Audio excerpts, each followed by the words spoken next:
Hello, J.J. Harris. I'm Mrs. Clark, and I'm going to read Gertrude McFuzz, which is one of my favorite Dr. Seuss stories. There once was a girl bird named Gertrude McFuzz, and she had the smallest plain tail ever was. One droopy droop feather. That's all she had. And oh, that one feather made Gertrude so sad. For there was another young bird that she knew, a fancy young birdie named Lolly Lee Loo. And instead of one feather behind, she had two. Poor Gertrude. Whenever she happened to spy Miss Lolly Lee Loo flying in the sky, she got very jealous. She frowned and she pouted. Then one day she got awfully mad and she shouted, "This just isn't fair! I have one! She has two! I must have a tail just like Lolly Lee Loo." So she flew to her uncle, a doctor named Dake, whose office was high in a tree by the lake, and she cried, "Uncle Doctor, oh please do you know of some kind of a pill that will make my tail grow?" "Tut tut," said the doctor, "such talk! How absurd! Your tail is just right for your kind of bird." Then Gertrude had tantrums. She raised such a din that finally her uncle, the doctor, gave in.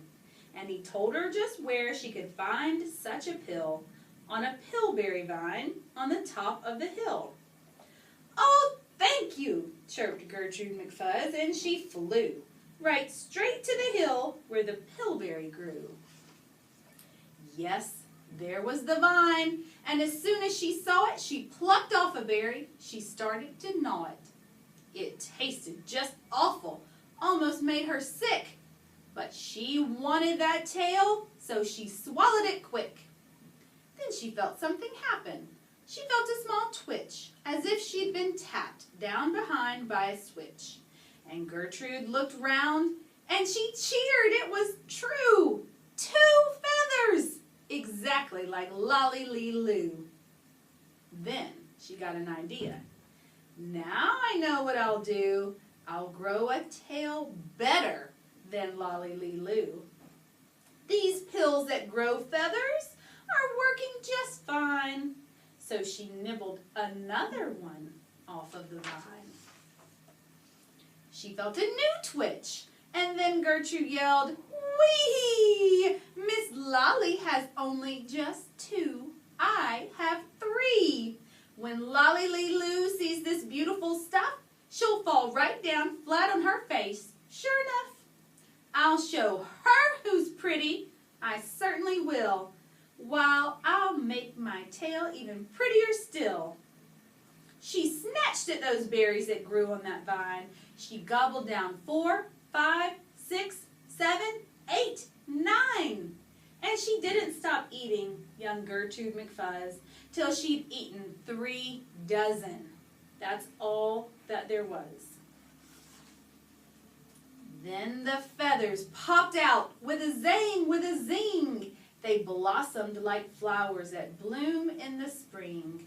All fit for a queen. What a sight to behold! They sparkled like diamonds and gumdrops and gold, like silk, like spaghetti, like satin, like lace. They burst out like rockets all over the place. They waved in the air and they swished in the breeze, and some were as long as the branches of trees. And still they kept growing. They popped and they popped until long about sundown, when finally they stopped. "And now," giggled Gertrude, "the next thing to do is to fly right straight home and show Lolly Lee Loo. And when Lolly sees these, why, her face will get red and she'll let out a scream and she'll fall right down dead." But when she spread out her wings to take off from the ground, with all of those feathers, she weighed 90 pounds. She yanked and she pulled and she let out a squawk. But that bird couldn't fly, couldn't run, couldn't walk. And all through the night she was stuck on that hill, and Gertrude McFuzz might be stuck up there still. If her good Uncle Dake hadn't heard the girl yelp, he rushed to her rescue and brought along help. To lift Gertrude up almost broke all their beaks, and to fly her back home it took almost 2 weeks. And then it took almost another week more to pull out those feathers. My, Gertrude was sore. And finally, when all of the pulling was done, Gertrude, behind her, again just had one. That one little feather she had as a starter. But now that's enough, because now she is smarter.